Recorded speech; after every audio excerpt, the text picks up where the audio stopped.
don't jump on bandwagons, keep to the fundamentals, and don't trust anyone, including myself. Keep experimenting, run your own projects, and just see what works and what doesn't.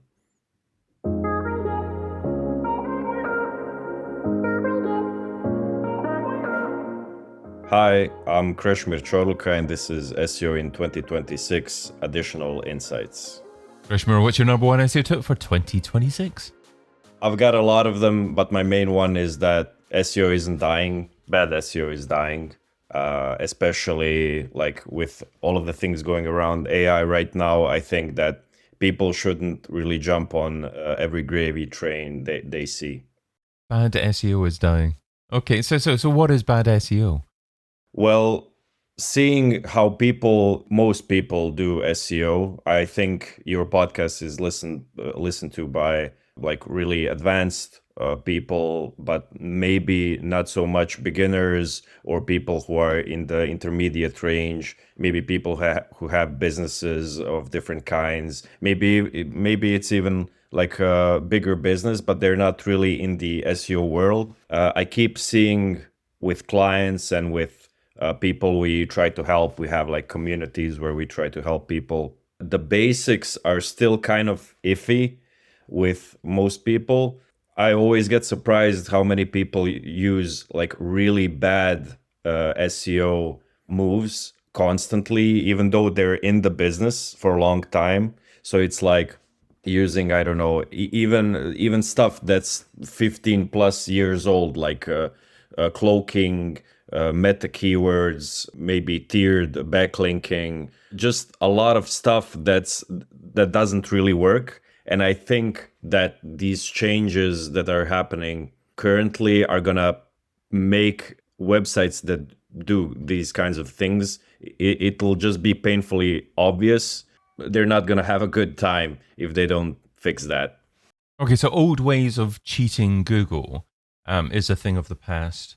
And if you're just thinking of algorithms as opposed to users, that's probably bad as well. Yeah. But I think that it's not just like the old ways. There's some like new ways which are kind of old and new at the same time. Just because the AI, like the LLMs, ChatGPT, Perplexity, and so on, they're really new and they keep doing the same mistakes that Google did way before. It's a new technology in a way. So things that used to work with Google now kind of work with AI, and people try to play on that, like doing, I don't know, listicles, which isn't like black hat by itself, but it kind of is in a way, or trying like to cloak stuff and so on. Like people keep using these really old techniques that Google fixed a long time ago with AIs because they're just really new and they don't really know how to deal with this stuff right now. I mean, listicles can obviously be potentially original content as well, but I would assume that you're talking about listicles that are just creating from other third-party content and just maybe generated using AI as well. Yeah, I'm talking mostly about like creating a listicle specifically to rank in LLMs, which does work, like using different AI visibility tools, which kind of give you a list of citations, and then you go through the citations and you contact everyone there. Can you put my tool, product, or service, whatever, inside the listicles? People pay for those positions, and then they get mentioned in LLMs a lot more. People also do like really artificially made listicles as well. For instance, like a week ago, I searched for the best SEO company in Croatia, best SEO in Croatia, just to see what will come up. Usually me and my colleague Tinju Dijk come up. But this time, some people I've never even heard of came up, which is kind of strange because we know pretty much everyone who deals with SEO at an advanced level in Croatia. And the citation was from some Indian blog someone made where it's like an SEO and then a city, SEO city, and the names just sound like really fake. So it was probably made by someone who's expecting SEOs to contact him just to buy for a position there, just to be listed as the number one or number two or whatever. So are you essentially saying that these tactics work now, but they're not going to work for long? Yeah. It's just like in SEO. I keep seeing people doing like these black hat or gray hat techniques, which kind of work for a while and then they get shut down. Just recently, I had a client who put on like the review schema, structured data, and the reviews weren't third party. So Google thought of them as possibly fake, but they put the review schema on every page, if I remember correctly. And they had a drop down in clicks, impressions, positions, and so on, because it worked for a while. And then Google just checked it. Okay, this sounds fake.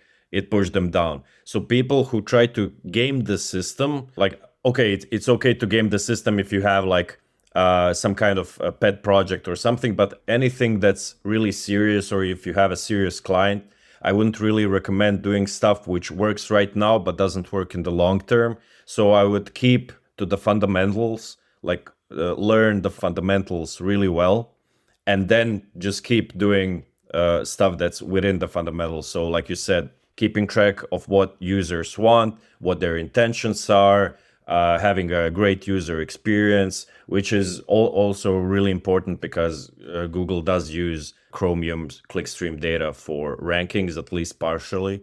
So just to be a good response to an intent and not trying to game the system too much. You can get away with a little bit, but don't base your strategy on it. How do you establish the intent?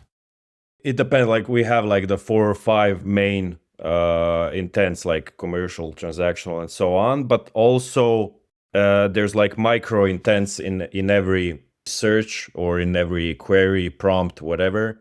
You can look for what pages rank for that specific thing on other websites, but you can also kind of check. People also ask data. You can check what people search for in relation to that query most often.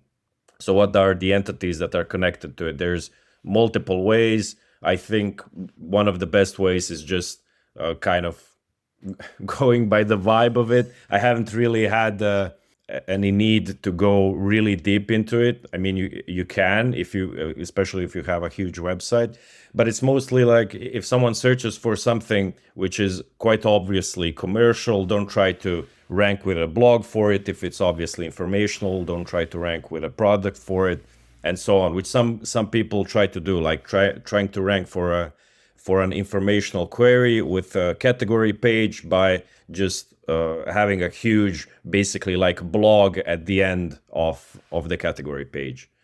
You talk about sticking to the fundamentals, but obviously the fundamentals can change as well. What fundamentals that were good practice maybe 5 years ago aren't so important now, and what fundamentals have become more important and do you foresee as becoming even more important over the coming couple of years? Well, I don't know if I could think of any fundamentals that really... It depends on what your definition of fundamentals are. I can't really think of anything I think of as fundamentals that has changed. Maybe for a while, like technical SEO did go down for a while in importance, let's say. We could think of that like a change in the fundamentals. But with the coming of AI, technical SEO became way more important than ever. I don't even really remember if technical SEO was ever this important. So that did kind of change in a way where it became more important to stick to one specific fundamental than the other way around.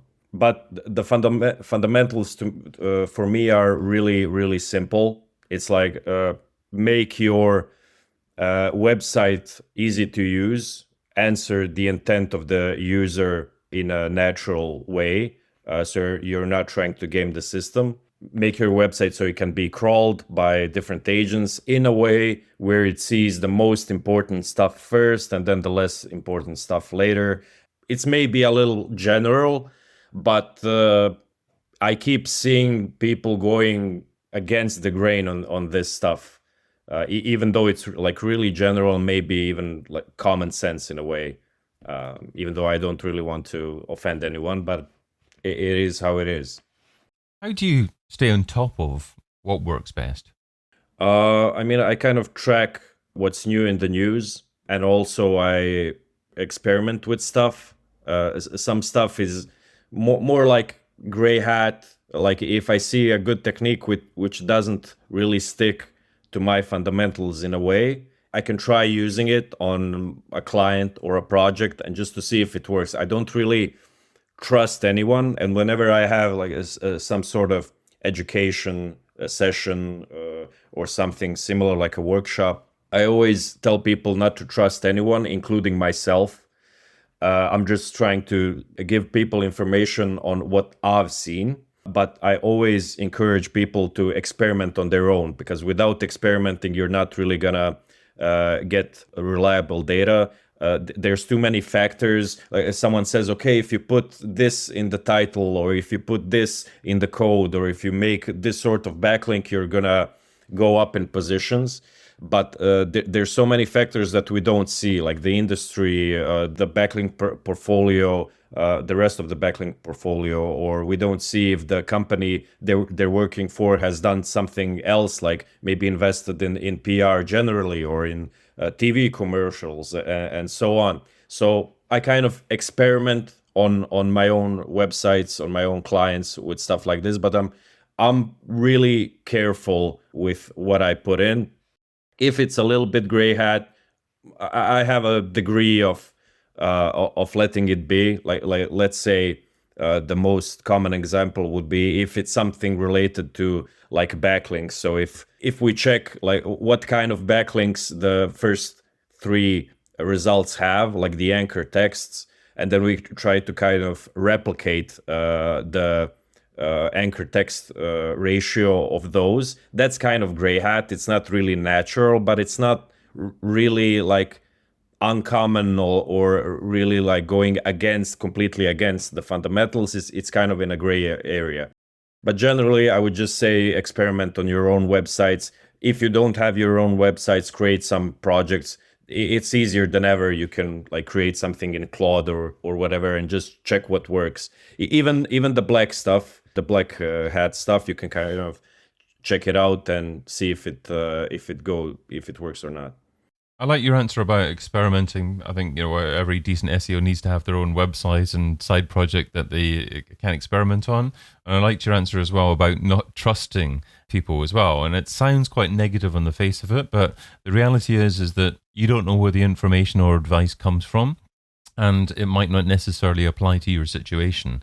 So unless you're willing to do the work, to do the research and get your own independent verification that that piece of advice is relevant to what you intend to do, then it's perhaps quite dangerous to do it for you, and certainly even more dangerous to do it for a client. You've also talked in the past about things like Reddit SEO, as well as obviously listicles that we've talked about in this conversation. I mean, if upon doing your research you find that there's a referring medium like Reddit that's really effective for one particular client, do you jump on that bandwagon if you think that it can drive a lot of traffic, or is it best to be a little bit more conservative and just stick to the fundamentals, knowing that there are going to be peaks and troughs in referral traffic from different sources and you can't necessarily control everything? Yeah, of course. I would be more careful, although I would, if it makes sense, like if it's connected to the fundamentals from what I've kind of explained. So if it's helping the users, then I don't really see it as a bandwagon. It can be a bandwagon in the sense that when people saw that AI keeps citing Reddit, different forums, Quora, and so on, they just jumped on the bandwagon of course, we have to have 10,000 bots which respond on every thread which is connected to our services, tools, and products. And then they had like a blowout. But I think it became more obvious even to SEOs that online reputation management is not only connected to like branding, but it's also now connected in a really serious way to SEO generally. So I wouldn't say that it is a bandwagon in the sense if you try to game the system, but if you're just now realizing, okay, we keep getting mentioned in Reddit comments and so on in a negative way, we need to deal with that in some sort of way. So online reputation management is important. And also we can kind of, which was an SEO technique, which is an SEO technique, but I'm not sure how many people use it. So checking, let's say Reddit, Quora threads and so on to see what kind of pain points, problems, questions people have about your specific product or service, which can then help you create content on your own website, which is increasingly important to have everything laid out on your website so LLMs don't have to search for information elsewhere. Like, let's say for pricing. If you don't have pricing on your website, which is obvious, which is like on a pricing page somewhere which can be really easily accessed, then maybe LLMs will pull some comment from Reddit, which is basically lying about your prices, let's say, or overestimating or whatever. So it's really important to check all the boxes to kind of deal with online reputation management as well, because that's now becoming like a really important part of SEO. That's one of the things I'd say that has changed in a serious way. So it's not like it's always been that way in a way, but now it's way, way more important. Krešimir, what's the key takeaway from the tip you shared today? The key takeaway would be don't jump on bandwagons, keep to the fundamentals, and don't trust anyone, including myself. Keep experimenting, run your own projects, and just see what works and what doesn't. Don't jump on bandwagons. Krešimir Ćorluka is CEO at the Canonical SEO agency. Find out more over at canonical.hr. Krešimir, thanks so much for being part of SEO in 2026. Thank you very much for having me. I've been your host, David Bain. Get your copy of SEO in 2026, the book, over at SEOin2026.com.